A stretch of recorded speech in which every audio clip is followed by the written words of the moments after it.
Здравствуйте, вас приветствует информационная программа «Новости». Меня зовут Саид Ахмадов, и вот что будет в нашем выпуске.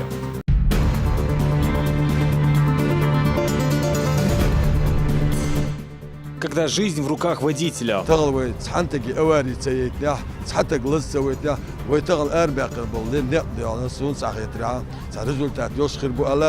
столице прошла акция, посвященная Всемирному дню памяти жертв ДТП. Желание быть услышанным.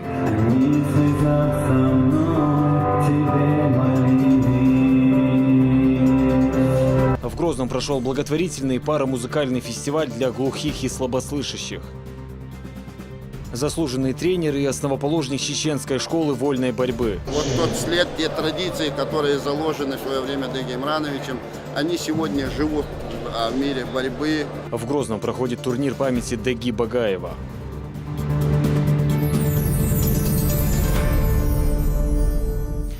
Ежегодно в третье воскресенье ноября по всей России отмечается Всемирный день памяти жертв дорожно-транспортных происшествий. На этот раз и Грозный не стал исключением. В центре столицы состоялась акция, приуроченная к этому дню. Рассказывает моя коллега Аза Исаева. Ты знаешь, больше всего, что лозер хасахет он сон, изут таюк шаялаш, не обещен. Вот такие вот слова были. Ничего я не предчувствовала, если честно. На другую свадьбу через неделю должна была тоже у родственника быть. Он в этих вещах, кстати, был.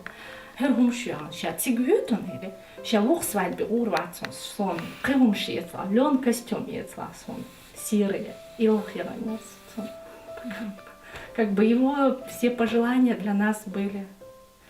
Там светлый умер. Новый льняной костюм Хасмагомед Ахмадов так и не надел. 8 июня 2014 года стал последним днем его недолгой жизни. А часы, которые были на нем в тот момент, все еще идут. Вот уже 2,5 года. Они ему нравились. Вообще часы очень любил.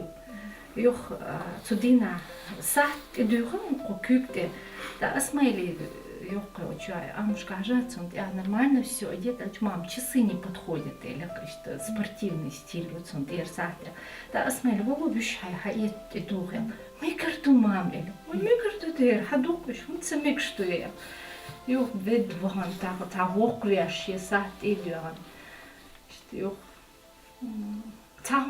не треснули, не поломались, ничего, часы целые, его нет. За свои 12 лет он успел объездить практически все зиярты республики. Главной же его мечтой было совершить хадж. Через год после смерти Хасмагомеда за него это сделала тетя. Единственный сын, брат 4 сестер, на которого было возложено столько надежд. Он как будто боялся не успеть получить эту материнскую, тепло, материнскую любовь. Постоянно вот это его объятие, вот так сзади он меня обнимал. Даже вот иногда сидишь, и вот такое чувство бывает, как будто вот интенсит, Ивиан, он меня вот должен обнять сзади, что он кварт билан.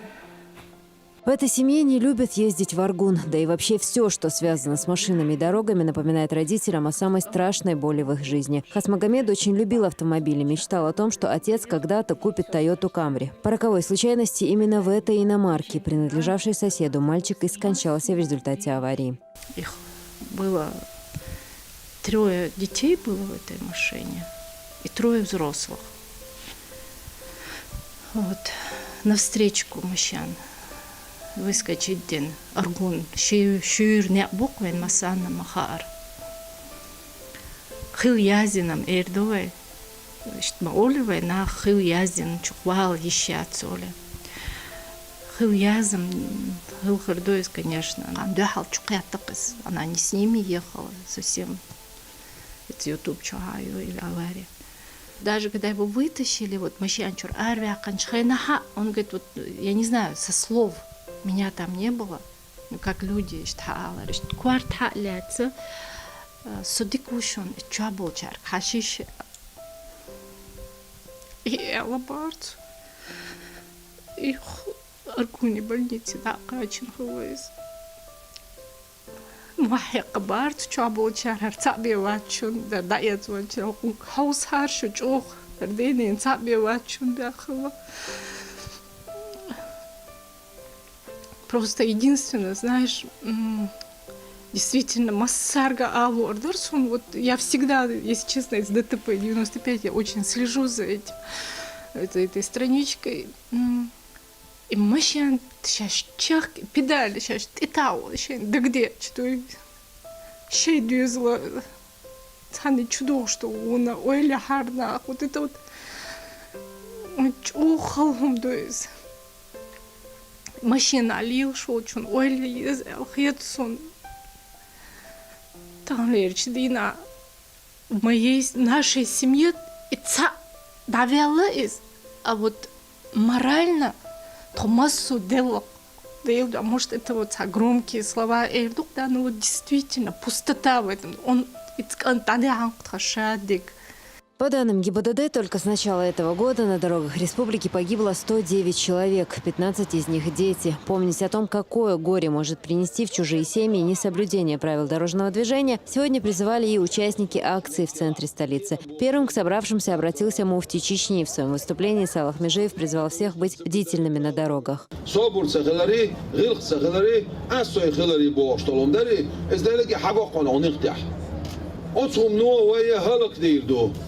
أصمشي أنشروا ويرسل خلق أن يقي واقع ما بيزعى دعوة ما بيزعى الليل ما بيزعى.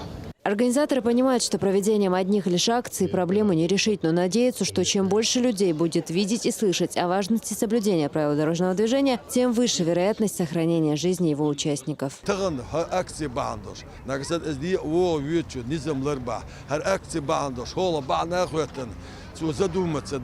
خيلدل زينش تشينش بلرش بيسر سار دقلات يسوس أخيتنا تغل وتحنتك أواري تيتنا تحنتك لسه ويتنا ويتغل أربع قربل لنقضي على سونس أخيتنا результат يشخر بو الله يتون يبيدين كربوقتهم تغل لجدين. Акция, посвященная этому дню, прошла и в Грозненском районе. Водители включили аварийки и просигналили в память о жертвах ДТП. Вместе с этим в небо были запущены воздушные шары. Родные погибших в результате аварии на дорогах благодарны всей общественности за солидарность, но призывают водителей сделать все, чтобы тех, кому посвящен этот день, было как можно меньше. Это машина алил чаргут. Всегда мне так хочется. Мельшха киши машин. Халмадацизм. На 180, и говорят, я не знаю, иномарка, когда останавливается, и тикач, спидометр, соцпакцун, вот на какой скорости, 180. А сетин спидометр, да, мелиш вошмацахели. Я вот, да, хуйтриан гамон, например, из Итайн, и вошать сумхет, но из-за легко судить будет тем, кто это не пережил. А кто пережил, тот меня поймет. Аза Исаева, Хава Идиева, Хава Жамунаев, Магомед Мударов и Зелимхан Сакаев. Новости. Надежду на выздоровление от тяжелых заболеваний получили еще 3 жителей республики. Фонд имени первого президента Чечни организовал для них поездку на иногороднее лечение. Напомню, и финансовую, и материальную помощь региональный фонд оказывает регулярно. Слово Мархи Ахмадовой. Ни одно утро у Разиз Мударовой не проходит без привычного приема лекарств. Мытье посуды, уборка по дому женщине даются весьма нелегко. Вся правая часть тела парализована. Вторая операция чувствительность,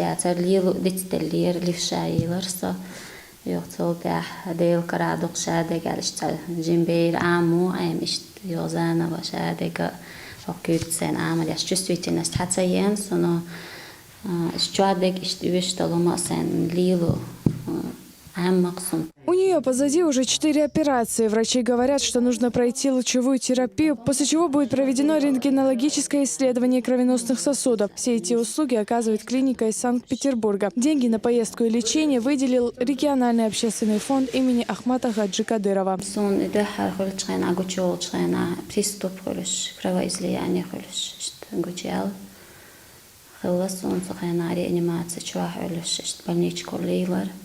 Также помощь от фонда Кадырова получили еще 2 семьи с тяжелобольными детьми. У Баматкирию из села Майртуб болеет годовалый ребенок. У мальчика поражение центральной нервной системы, гидроцефалия и задержка психомоторного развития. Родители должны были выехать на очередной курс лечения, но из-за отсутствия денег откладывали поездку. А у Гизиевых из селения Хамби-Ирзи мальчик с самого рождения болен эпилепсией, врожденным пороком сердца, и это еще не весь список.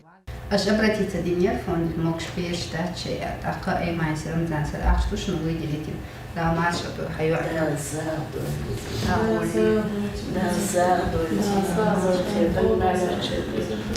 Поддержка от фонда Кадырова для этих семей – неоценимый вклад в борьбе за здоровье. Таким образом, сразу 3 семьи в один день оказались внесены в летопись добрых дел фонда имени Ахмата Хаджи Кадырова. Марха Ахмадова, Адам Чикуев, Тимур Хайдаров. Новости. В налоговой службе региона прошел День открытых дверей. Всероссийскую акцию приурочили к проходящей кампании по уплате имущественных налогов в 2016 году. Много полезной информации получили как жители, так и будущие налоговики, студенты вуза. Седа Сапарова продолжит. Ради этого похода в налоговую службу Абдул Маашев отложил все свои дела. С 8 утра налоговики консультируют,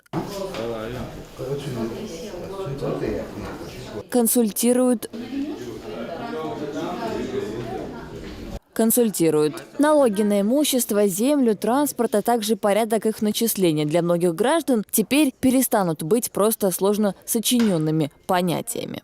Пришел выяснить свои некоторые вопросы по земельному налогу, по транспортному налогу. Не все же и грамотные, там есть с интернетом, и есть пожилые люди. И здесь напрямую такую консультацию получить, это для налогоплательщика это более выгодно. Именно в этот день несколько отделов инспекции нацелены именно на обслуживание налогоплательщиков, на разъяснение по срокам уплаты имущественных налогов, про предоставление льгот по имущественным налогам. Сюда входит это земельный налог, транспортные налоги, налог на имущество физических лиц. К повышенной активности налогоплательщиков в дни открытых дверей здесь уже привыкли. Всего за несколько часов консультацию специалистов здесь получили более полусотни человек. Ознакомиться с работой службы могли и студенты налогового профиля. Для каждого из этих ребят такие встречи – хорошая возможность закрепить полученные в вузе знания.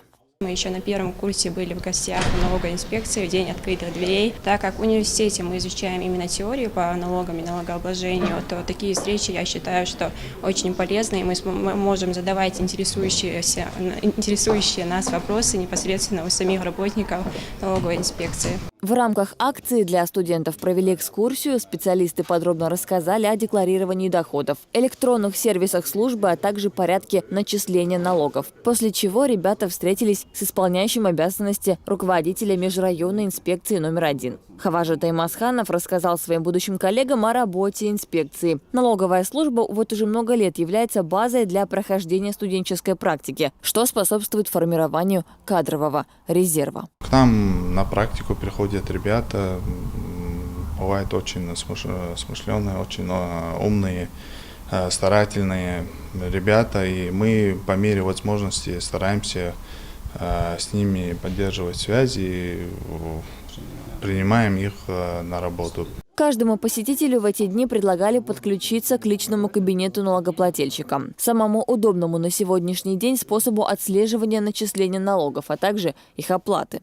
С помощью данного личного кабинета налогоплательщик может просматривать, что ему начислено, что он должен уплатить, какая за ним существует задолженность, и может точно так же направлять обращение в налоговый орган. Человеку предоставляется возможность, сидя у себя дома, через этот личный кабинет зайти в электронные банки и осуществить уплату. Длилась акция 2 дня – 18 и 19 ноября. За время проведения акции жители Чечни могли обратиться за консультацией в любой отдел налоговой инспекции, независимо от места регистрации. Седа Сапарова, Муслим Типаев, Дани Хавхаров и Тимур Хайдаров. Новости. Они лишены слуха, но не чувств. В Грозном в рамках проекта «Творчество без границ» прошел благотворительный парамузыкальный фестиваль «Услышь меня». В нем принимали участие дети с ограниченными возможностями здоровья. Глухие и слабослышащие выступали в номинациях, где, казалось бы, без слуха их участие невозможно.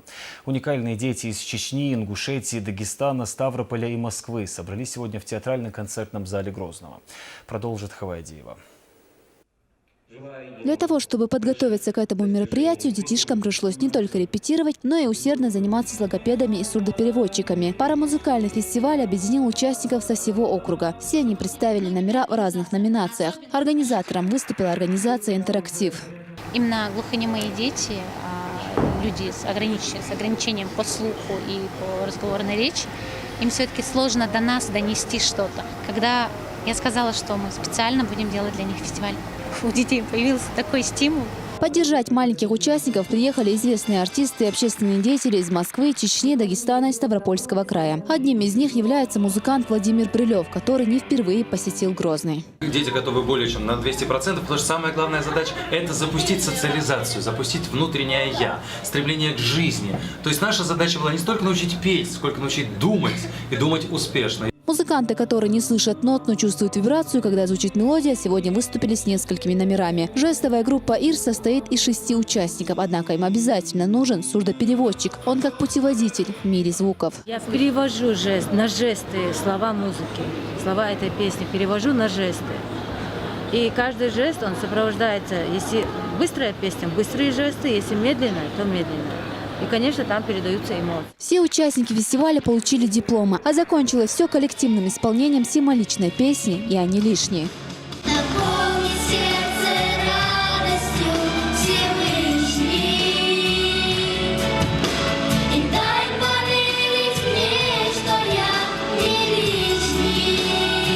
Хавая Дива, Марха Ахмадова и Хаважа Мунаев. Новости.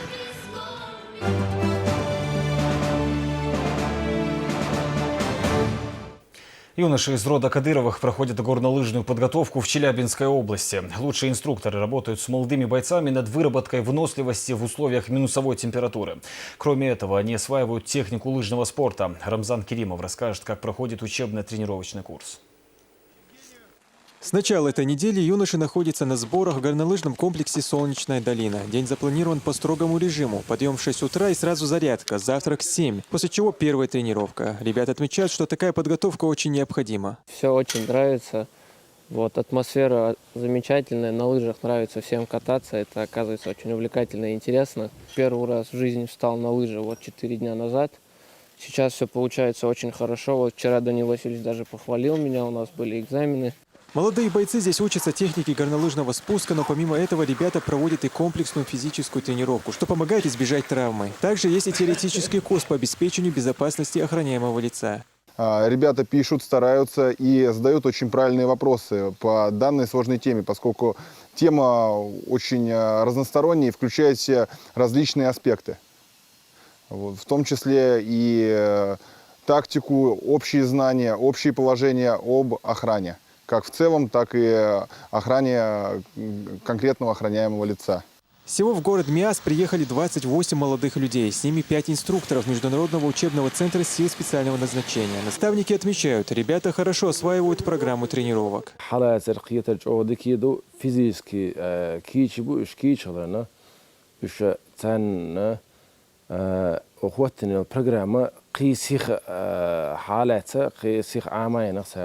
Спортивно-горнолыжный комплекс «Солнечная долина» – один из лучших в России. С ребятами тренировку проводит Евгений Кравченко, мастер спорта и тренер национальной сборной страны. По его словам, бойцы быстро справляются с поставленными задачами.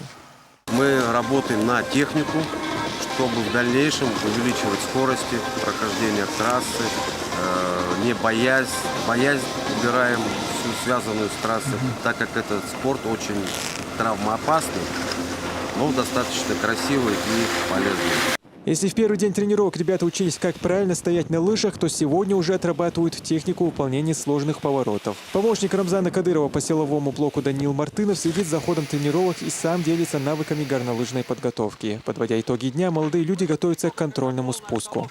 Сегодня очень хорошо потрудились, очень хорошо проехали, поэтому сейчас едем со всеми теми новыми знаниями, которые вы получили.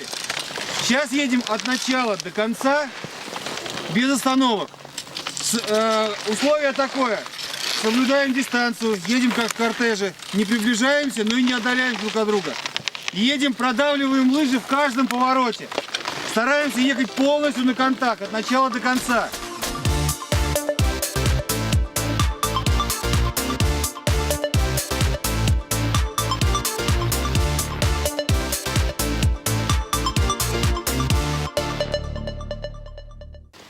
Учебные сборы продлятся в течение 2 недель. За это время ребятам предстоит овладеть мастерством горнолыжного спорта. Рамзан Керимов, Изнаур Заурбеков, Ирине Хавхаров.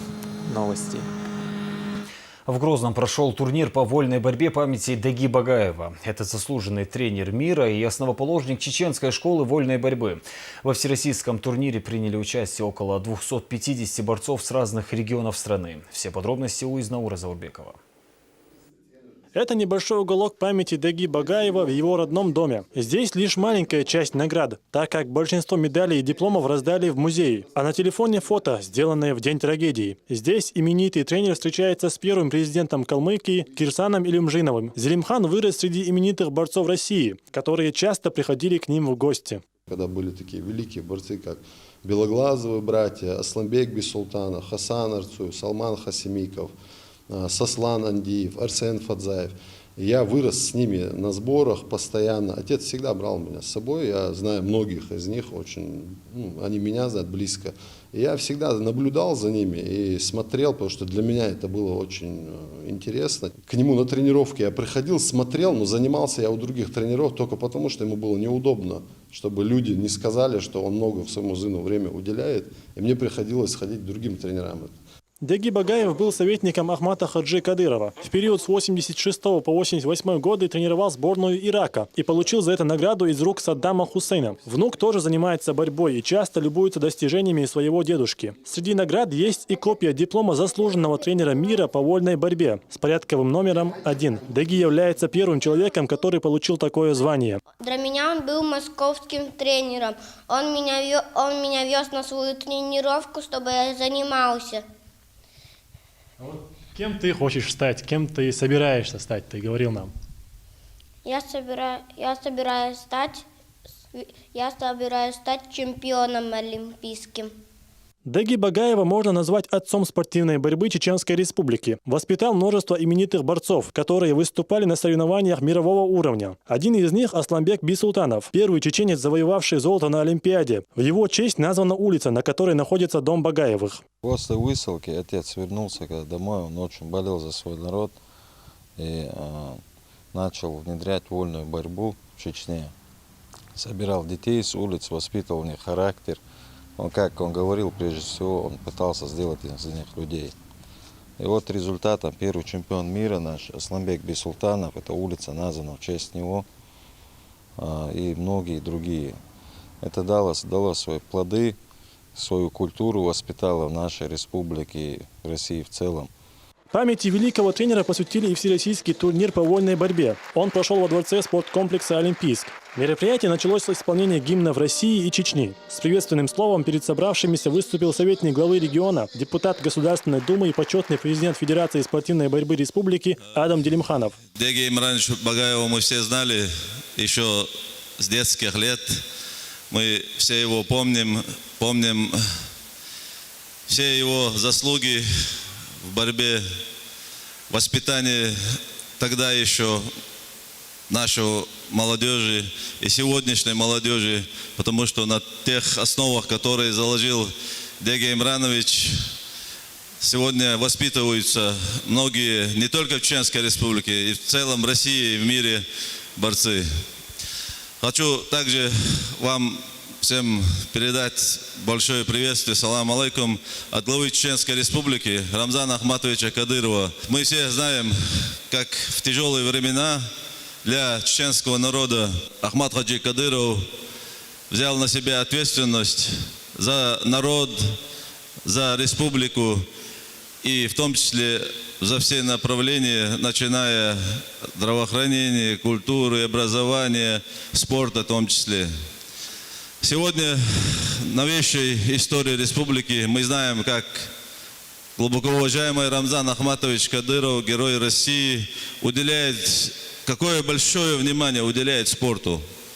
Мы от всего сердца хотим поблагодарить Рамзана Ахматовича за его отношение, за его вклад в наш спорт, в борьбу и в целом то, что он делает для нашего народа и республики.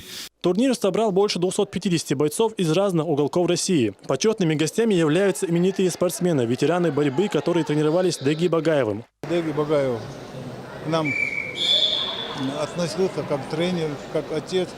Очень от нас спрашивал, смотрел, когда мы домой придем.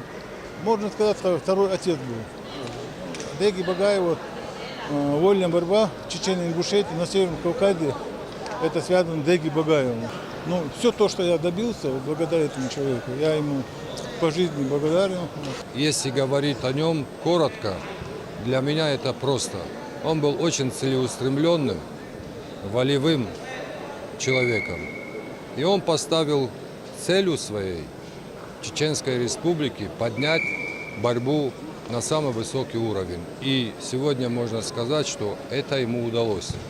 Среди гостей есть и чемпион СССР по вольной борьбе Руслан Бадалов. Это звание он получил в 1982 году. В финале он встретился с призером мировых турниров, действующим чемпионом Советского Союза Юрием Воробьевым. До победного конца Деги Багаев поддерживал своего воспитанника. Я сижу тоже, переживаю, кричу, смотри, не ошибись. Подходит ко мне и спрашивает меня, что мне делать. Я так посмотрел на него, сам даже как-то не понял, я говорю, победить надо. Последняя минута пошла, где-то оставалось 40 секунд до конца встречи, и развязка уже шла к концу, и в этот момент он мог у меня, мы вспотевшие были, он мог спрыгнуть, улизнуть, как говорится. Это, считай, это мое поражение могло быть. Вот эту секунду, ту необходимую секунду я поймал. Для подстраховки подошел рабочая желтая зона ковра, да, вот туда. И отсюда, чтобы не рисковать, бросил через себя броском. В нынешних правилах 4 балла дают, а в то время 2 балла. Но этого мне хватало. И эта схватка через 20-30 секунд опять нас на ковре. И закончилась со счетом 2-0. Выиграл я эту встречу. В сегодняшнем турнире весовой категории до 57 килограммов победу одержал представитель Чеченской Республики Рахим Адамов. Юноша и ранее участвовал в различных состязаниях, но сегодняшняя победа для него многого стоит.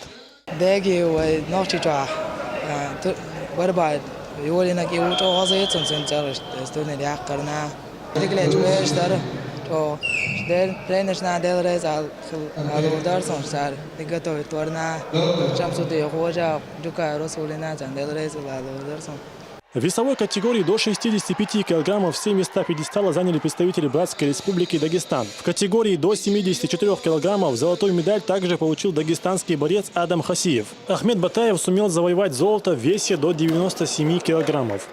Организация в Чечне, как и всегда, на высшем уровне. Это не только все об этом говорят, не только по вольной борьбе, любой вид спорта, организация, это всегда в Чечне на высшем уровне бывает. Отличный турнир, сильный турнир, очень понравилось. Всего в турнире определятся чемпионы в 8 весовых категориях. Остальные 4 финала пройдут завтра. Изнаур Заурбеков, Шамиль Саламов и Джамалайл Хаджалиев. Новости. На стадионе имени Султана Белимханова состоялась торжественная церемония открытия домашнего тура чемпионата Национальной футбольной студенческой лиги. На ней присутствовали представители Российского футбольного союза, Федерации футбола Чеченской Республики, а также представители вузов-участников. В борьбу за звание сильнейшей студенческой футбольной команды России вступили сборные 4 вузов: Кубанского государственного университета, Московского физико-технического института, Южного федерального университета и ЧГУ. Тур прошел в 3 дня. Сборная Чеченского государственного университета наиболее ярко себя показала в игре со сборной Московского физико-технического института, которую одолела со счетом 5-0. Знаковой победой в итоговый день соревнований для футболистов ЧГУ стала игра с чемпионом предыдущих 2 сезонов – командой Кубанского государственного университета. Эта встреча завершилась со счетом 2-1. Мячи в ворота непростых соперников отправили Саидмагомед Сулейманов и Мехди Батаев. Это был настоящий футбол, открытый, я бы сказал, мужской футбол. В этом смысле, наверное, матч выделялся среди других, которые были здесь, в Грозном. Ну, можно говорить много о сегодняшней игре. Главный счет на табло, а он показывает, что сегодня команда Чеченского университета оказалась сильнее. В спортхолле «Колизей» завершился международный турнир смешанных единоборств WFCA 31. Всего на помост вышли 20 спортсменов из 7 государств. Посмотреть на бои прибыл и Рамзан Кадыров вместе с друзьями, соратниками и со своими сыновьями. Продолжит Магомед Ламаркаев. Всего на помост сегодня вышли 20 спортсменов из 7 государств. Посмотреть на бои прибыл и Рамзан Кадыров с сыновьями. Вместе с ним за тем, что происходило в восьмиугольнике, наблюдали и прославленные на весь мир спортсмены. Буайсар Сайтиев, Андрей Семенов, Руслан Чагаев, Забит Самедов, Ренца Грейси и другие. С самого начала высокий уровень мастерства продемонстрировали представители бойцовского клуба «Ахмат». Об этом свидетельствует и то, что из 8 противостояний в октагоне ни одно не дошло до решения судей. 7 из них завершились победой ахматовцев.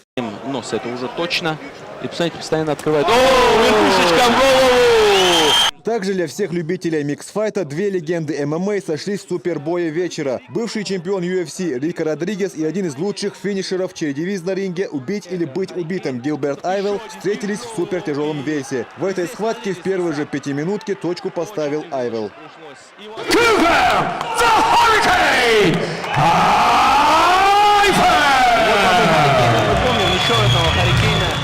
Ну и про главный бой вечера. Перед тем, как спортсмены вышли в октагон, для присутствующих был продемонстрирован красочный фильм «Легенда о Чаборзе». Комментируя эту картину в приложении Instagram, Рамзан Кадыров отметил, что в этой ленте есть все: история, традиции, обычаи, неприступная крепость, сильные духом, бесстрашные волевые мужчины, почтенные старцы, мужская дружба и многое другое. Роли в картине исполняют спортсмены бойцовского клуба «Ахмат», артисты танцевального ансамбля. Здесь и история переименования Магомеда Бибулатова, который до сих пор носил прозвище «Гладиатор» в Чаборза, и предыстория этого боя. Главный бой должен был состояться еще 4 октября, но этому помешала травма Вагаева.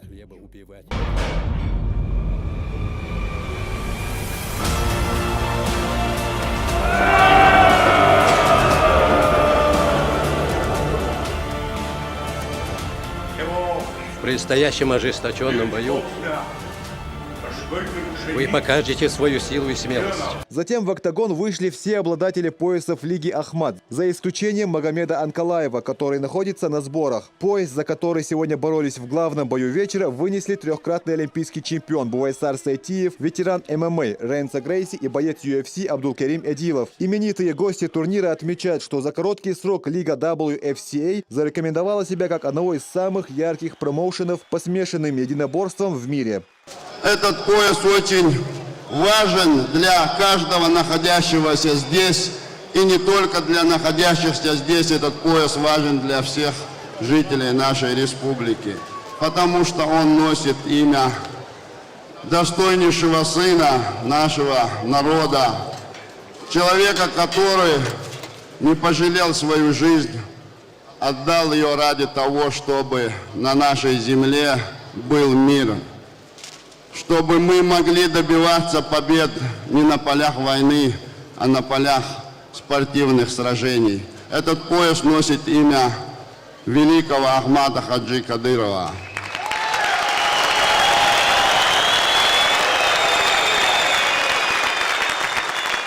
Огромная честь для нас сегодня представлять этот пояс.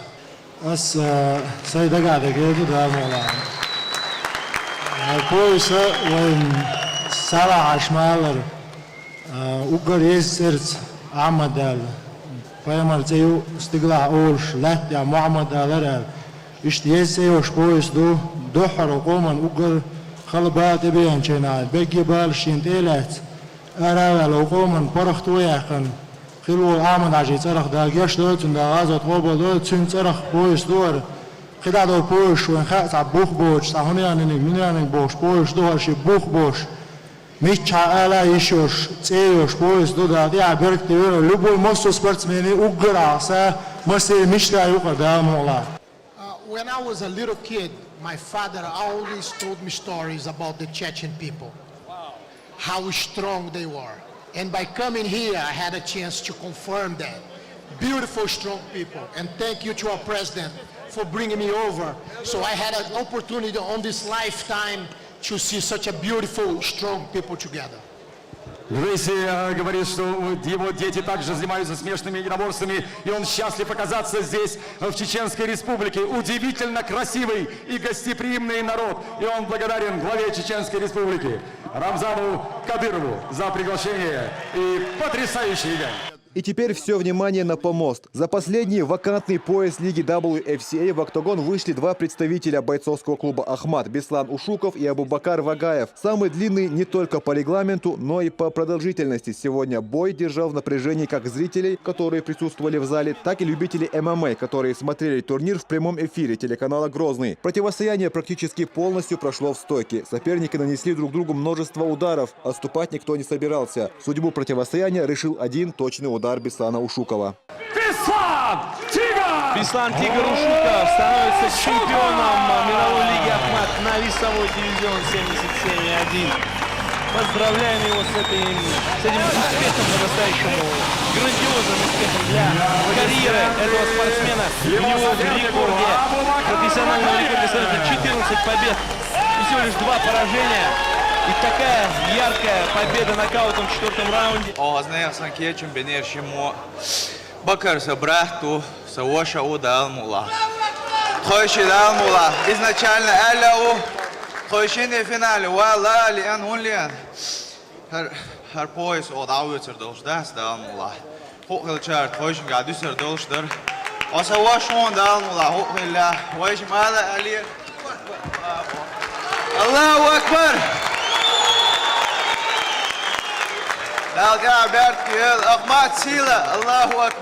Магомед Ламаркаев, Ислам Расуев. Новости. Таким был день. Спасибо за внимание. До свидания.